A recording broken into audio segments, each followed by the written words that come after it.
Welcome back to my YouTube channel Thakur द्वारा short hand classes. आज का डिक्टेशन लाल बहादुर शास्त्री जी की जीवनी है। डिक्टेशन 80 शब्द प्रति मिनट की गति से बोला जाएगा। डिक्टेशन स्टार्ट होगा अब से 5 सेकेंड बाद।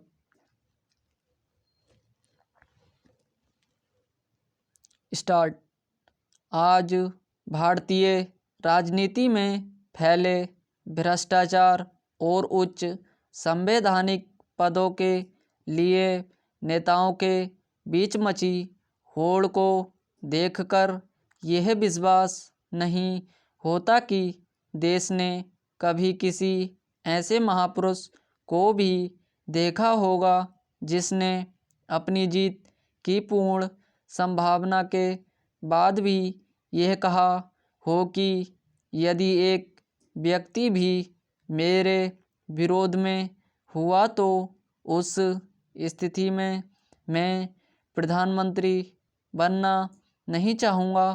भारत के दूसरे प्रधानमंत्री श्री लाल बहादुर शास्त्री ऐसे ही महान राजनेता थे जिनके लिए पद नहीं बल्कि देश का हित सर्वोपरि था।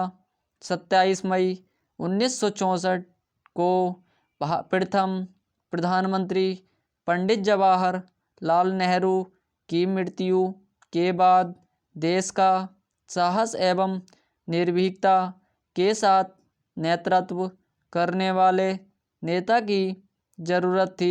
जब प्रधानमंत्री पद के दावेदार के रूप में मोरारजी देसाई और जगजीवन राम जैसे नेता सामने आए तो इस पद की गरिमा और प्रजातांत्रिक मूल्यों को देखते हुए शास्त्री जी ने चुनाव में भाग लेने से स्पष्ट इनकार कर दिया। अंततः कांग्रेस के तत्कालीन अध्यक्ष कामराज ने कांग्रेस की एक बैठक बुलाई जिसमें शास्त्री जी को समर्थन देने की बात की गई और 2 जून 1964 को कांग्रेस के संसदीय दल ने सर्वसम्मति से उन्हें अपना नेता स्वीकार किया। इस तरह 9 जून 1964 को लाल बहादुर शास्त्री देश के दूसरे प्रधानमंत्री बनाए गए। लाल बहादुर शास्त्री का जन्म 2 अक्टूबर 1904 को उत्तर प्रदेश के चंदौली जिले में स्थित मुगलसराय नामक गांव में हुआ था। उनके पिता श्री शारदा प्रसाद एक शिक्षक थे जो शास्त्री जी के जन्म के केवल 1.5 वर्ष बाद स्वर्ग सिधार गए। इसके बाद उनकी मां रामदुलारी देवी उनको लेकर अपने मायके मिर्ज़ापुर चली गईं। शास्त्री जी की प्रारंभिक शिक्षा उनके नाना के घर पर ही हुई। पिता की मृत्यु के बाद उनके घर की आर्थिक स्थिति अच्छी नहीं थी। ऊपर से उनका स्कूल गंगा नदी के उस पार स्थित था। नाव से नदी पार करने के लिए उनके पास थोड़े से पैसे भी नहीं होते थे।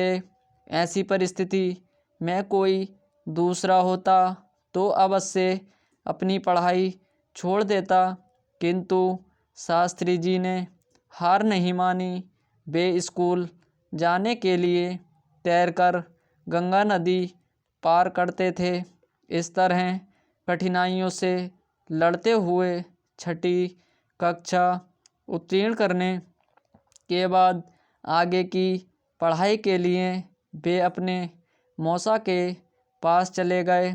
वहाँ से उनकी पढ़ाई हरिश्चंद्र हाई स्कूल तथा काशी विद्यापीठ में हुई। वर्ष 1920 में गांधी जी के असहयोग आंदोलन में भाग लेने के लिए उन्होंने अपनी पढ़ाई छोड़ दी, किंतु बाद में उनकी प्रेरणा से उन्होंने काशी विद्यापीठ में प्रवेश लिया और वहाँ से वर्ष 1925 में शास्त्री जी की उपाधि प्राप्त की। शास्त्री की उपाधि मिलते ही उन्होंने जन्म से चला आ रहा जाति सूचक शब्द श्रीवास्तव हमेशा के लिए हटा लिया तथा अपने नाम के आगे शास्त्री लगा लिया। इसके बाद वे देश सेवा में पूर्णतः संलग्न हो गए। गांधी जी की प्रेरणा से ही शास्त्री जी अपनी पढ़ाई छोड़कर स्वाधीनता संग्राम में कूद पड़े थे और उन्हीं की प्रेरणा से उन्होंने बाद में काशी विद्यापीठ से शास्त्री की उपाधि भी प्राप्त की। इससे पता चलता है कि उनके जीवन पर गांधी जी का काफ़ी गहरा प्रभाव था और बापू को वे अपना आदर्श मानते थे। स्टॉप।